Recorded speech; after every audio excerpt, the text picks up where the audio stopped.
I was an insecure, scared kid. And the only way I could find myself was to put myself through the worst thing possible. My biggest advice to give everybody in the world is, like I say, we live in an external world. Everything is you got to see it, touch it. It's external. If you can, for the rest of your life, live inside of yourself. Stop listening to everything that makes no sense. All these insecure people putting their insecurities on you, you got to flush it out. You got to just be whoever the hell God or whoever the hell you believe in. If you believe in nothing but yourself, I don't care what it is. You got to take everything and throw it away. You have to believe in one thing, and that is yourself. And I'm not saying don't believe in God or what you believe in, but right now, for you to find greatness in yourself, you're not going to find it by looking in a book or by even hearing me. I may give you the spark, but you've got to go inside yourself to find it. And that means you got to be quiet. Go in a room, stop talking, search your soul, search your mind, search your abilities, and you'll find it. But if you're not looking for it, you won't find it. So you got to go start your journey. And the journey starts with you finding, why the hell am I here on this planet Earth? Why am I here? And if you don't know that, you will live the rest of your life searching, always asking the question, why?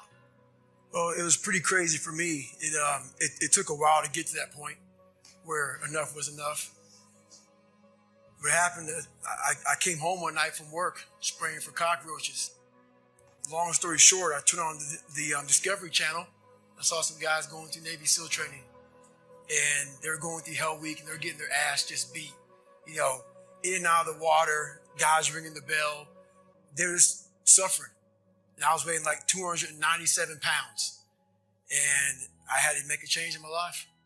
You know, I was at an all-time low, and I wasn't going anywhere, and I was exactly what everybody said, which was nothing. So I had to make a change. No one was helping me out.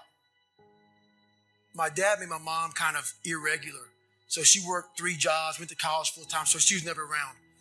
One time this person drew a picture of me and, said, we're going to kill you on my Spanish notebook. And I took it to my principal. And my principal said, they spelled Niger. That was the best advice he can give me. So long story short, what I realized was no one was here to help me. I started shaving my head when I was 16 years old. And the feeling I had every morning, I looked in the mirror, was horrible. And I didn't want to feel like that anymore. And how I felt was a kid going nowhere, a kid that was scared. And most kids will accept that and look for help. But the best thing that happened to me, no one helped me. No one felt sorry for me. No one looked at me and said, like this day and age, they'll take you in and they'll tell everybody, stop picking on this person. Back then, they didn't care. The KKK marched in our 4th of July parades. They had to stay 100 yards back, but they marched in it. Wow. That's how this town was. And my mom cared about me, but my dad took our soul. And she, did the best she could. I had to figure out I wasn't going to be a punk kid all my life. So the only way I could turn it around was to suffer. I had to build calluses in my brain the same way I built calluses on my hands. So I broke the Guinness record for pull-ups a long time ago, but I failed at it twice. And I did 67,000 pull-ups in trying to break this record.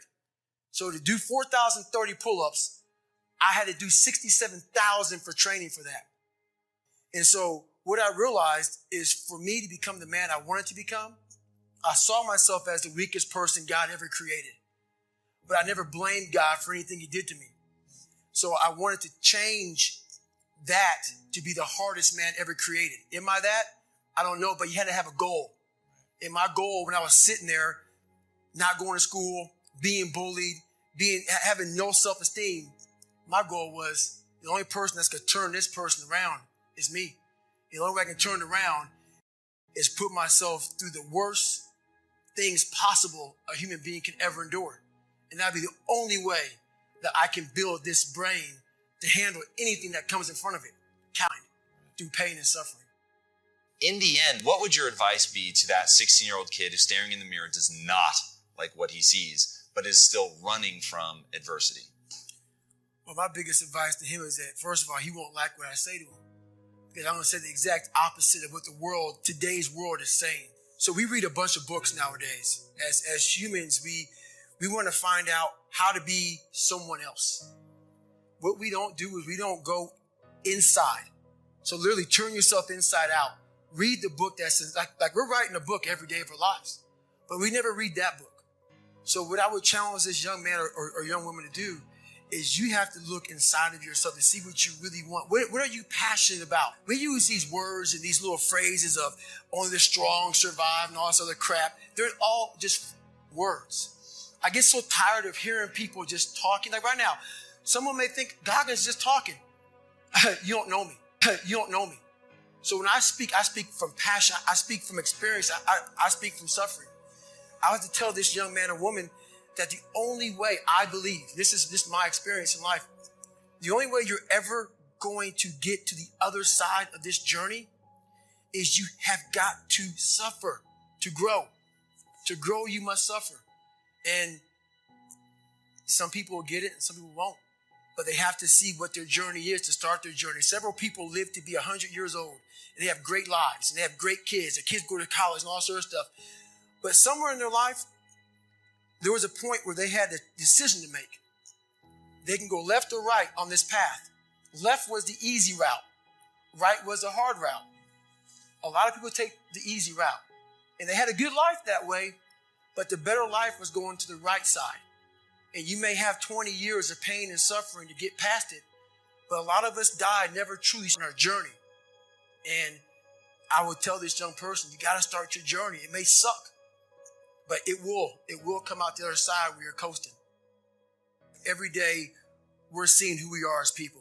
When I was growing up, I lied for people to accept me because I didn't accept myself. So I would make up stories so that you would accept me into your world. Everything I did was for someone else to like me. It wasn't until I started reading my own book about how pathetic I was as a human being. I could blame my dad. I could blame kids at school. I could blame having health issues, ADD, my mom not being around. Great mom, but she was doing her thing. I could blame a lot of people. And that's the book I was reading. And I put it off on everybody else. It wasn't until I said, you know what? For me to fix this, I got to read what is wrong with David Goggins. Not blame anybody. Read my book and say, okay, I'm afraid of my shadow. How can I overcome that? Go with your ass kicked. Do things you hate to do. Be uncomfortable every day of your life. Roger that. I'm not the smartest kid in the world. Okay. Instead of somebody saying, oh, no, you're smart. No, don't say that to yourself. I said to myself, no, I'm a dumb mother. Okay, roger that. How you get smarter? Educate yourself. So the things that we run from, we're running from the truth. We're running from the truth, man. So the only way I became successful was going towards the truth. As painful and as brutal as it is, it changed me. It allowed me to become, in my own right, who I am today. So hopefully, I can help people that believe that they're much less than what they truly are. Help them find greatness in themselves. And greatness isn't running 200 miles at a time or doing 4,000 push-ups or being a SEAL. Greatness is whatever the hell you dreamed of in your own mind. You got to first see it. You got to first create this vision in your mind. And then that's when I come into play. Once you create this vision in your mind, it's how am I going to get there now? And that's when I come into play. But first, you got to create your own vision. And it's not external. It's the vision created is inside of you. So until you create that, I'm nobody to you. I'm slowly writing a book right now. It's taking me 4 or 5 years because I have so many things to talk about. It's going to be probably several books. But the first book will probably be about my life story, how I came up, and a few lessons learned along the way. But, I have so much to talk about, so much to say, just to give people a lot more than hope. So.